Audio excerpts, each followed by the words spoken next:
Boy, have I got a lot to tell you. I'd like to say I was sorry that this video took so long, but I think that doesn't do it justice. That time was spent really trying to make this model as good as I could.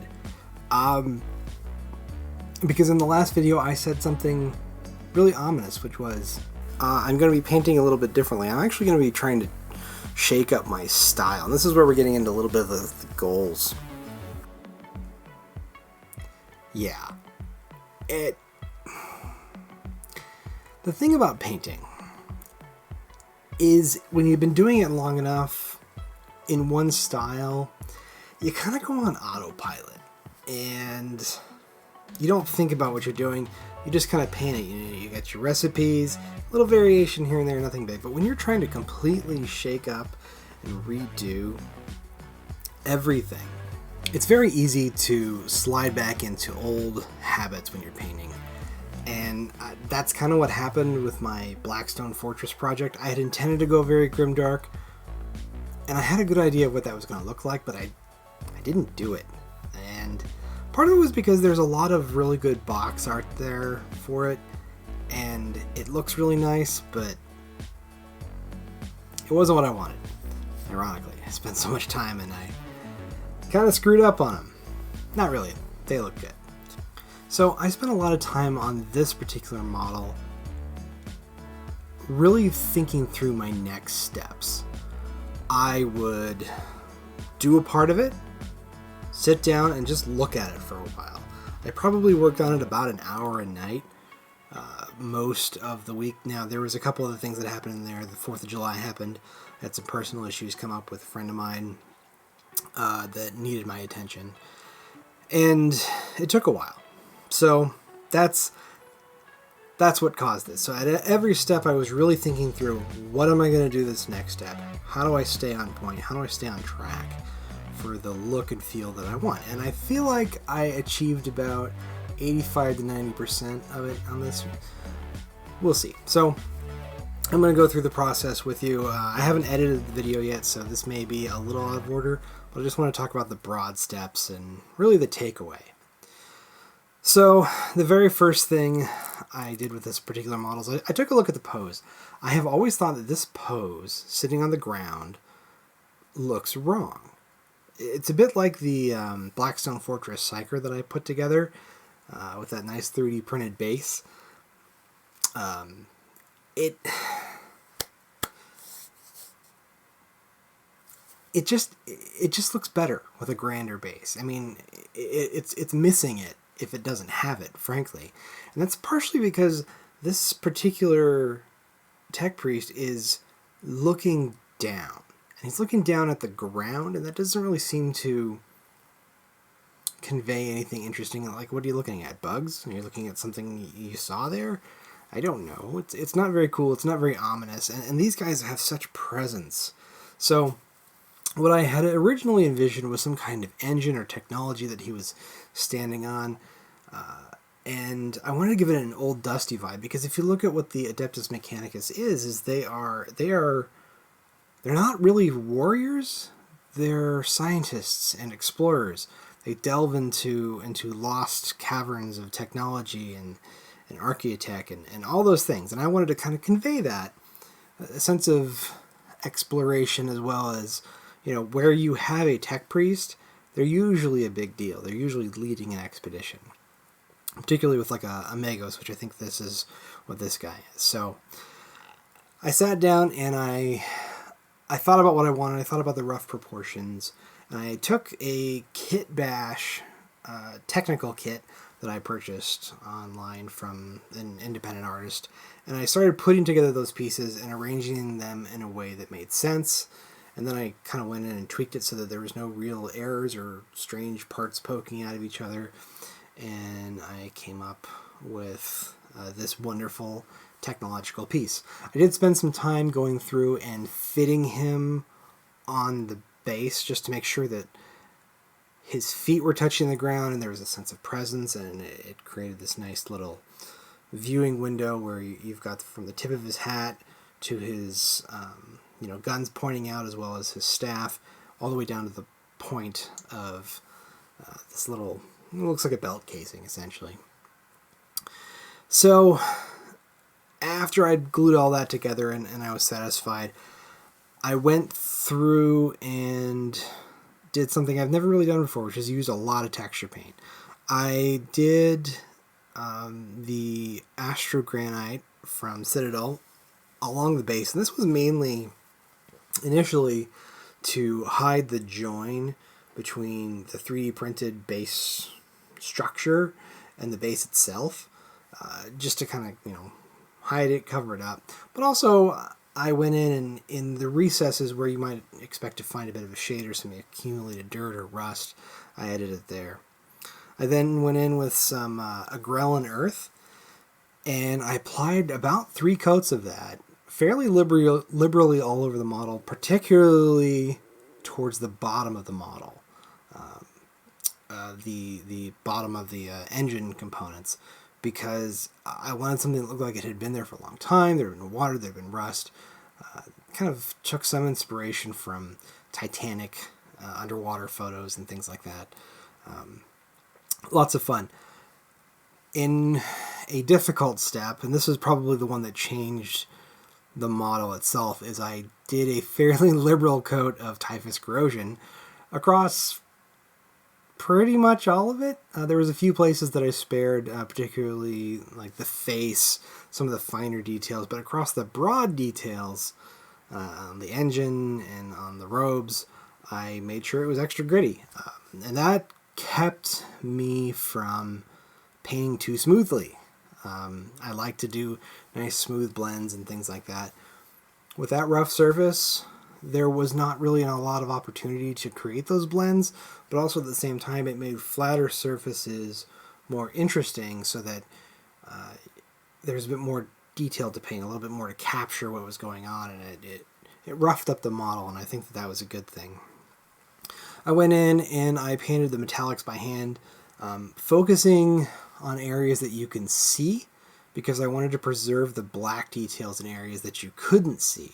Normally I'd go through and do this with an airbrush, but since a lot of what a grimdark look is about, retaining black, retaining really high levels of contrast, I did it by hand, and that was great. For the Tex Priest's robes, I decided to omit any of the white cogs look that you might see, or the sleeve trim or anything like that, and just go with the straight red. But I needed a duller red. Now, rather than go out and try and find a desaturated red, what I did was I didn't add gray, I actually added green to my red, because green and red complement each other, and they knock each other out, and they reduce the overall vibrancy when you mix them together. And so that was a burnt red and what was it? Army Tank Crew from Panzer Aces, which was great. Got that in there.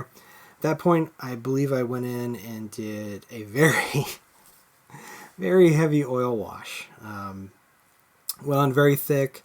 I went in with a makeup sponge and just removed a lot of it from the broader areas. I had to be very careful because it was so gritty.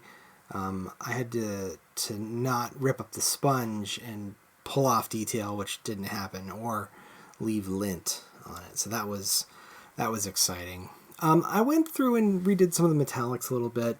One step that really stuck out was I decided that the red still needed to be brightened up, which you don't brighten by adding white, you brighten red by adding orange, normally.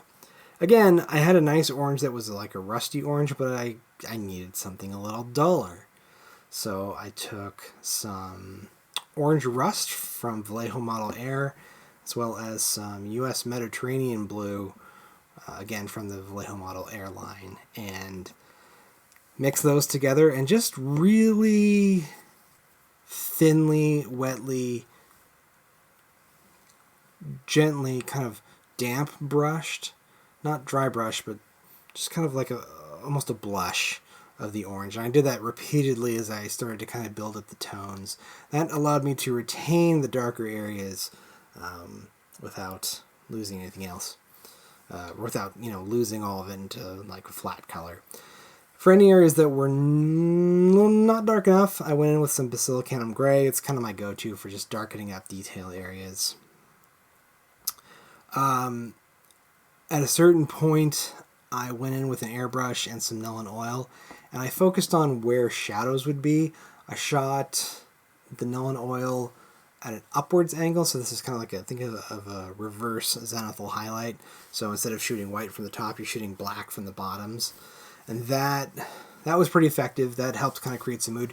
And it also set me up for some of my object source lighting, this was really my first time really trying to do that, and it worked out okay. It wasn't so great in the video, but after I cleaned up at the end, it was a lot better.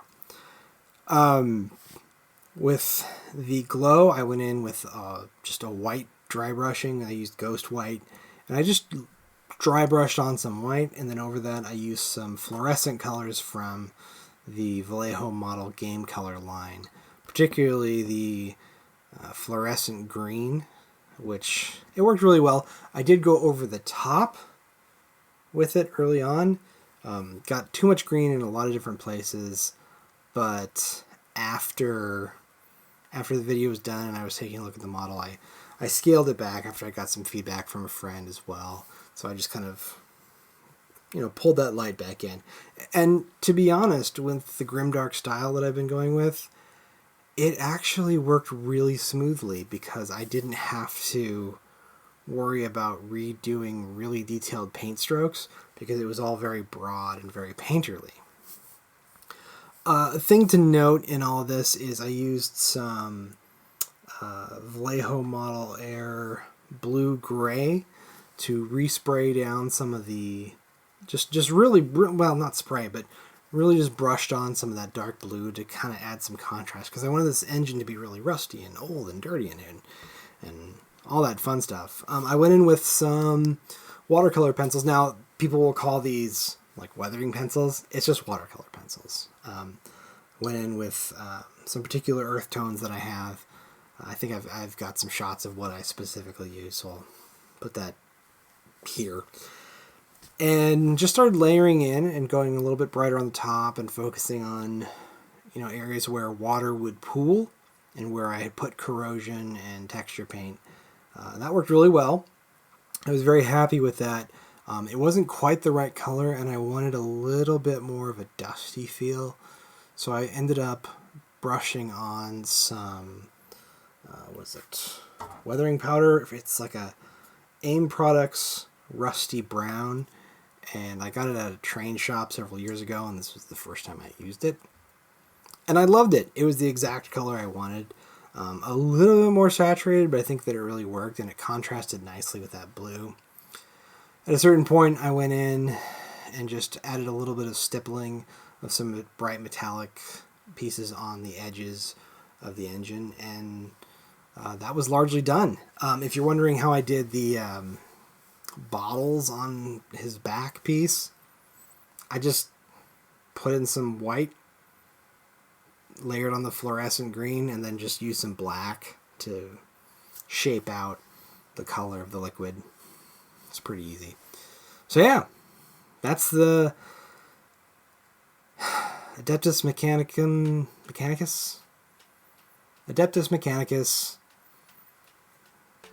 Tech Priest in the grim dark style largely with acrylics. I did use an oil wash because I think it looks good. I think it lends itself well. Oil wash is super easy. I did use a little bit of ink, both in the white ink and the Basilicanum Gray, which is contrast paints or inks. And yeah, other than that, I totally accomplished what I set out to do. Didn't have to use enamel paint. I may at some point try the enamel paints, but not yet. So, in the comments, please tell me what you thought of this. Do you like the look of this? Do you prefer my other style? I'm going to experiment probably with both because I enjoy both and I want to keep up. But I had fun with this. I think it looks cool. I hope you think it looks cool. If you like this video, hit the like. If you're new here and you like this video and you Want to see more of my videos, you can check out the channel. You can also hit the subscribe button and the bell notification button. I try and put out content about once a week, and you can expect that to pick up again now that I kind of got my rhythm for this grimdark style. I'm not sure what I'm going to be painting this next week, but it's going to be fun. I'll look back at the comments from the previous video and figure out which one we're going to do in there.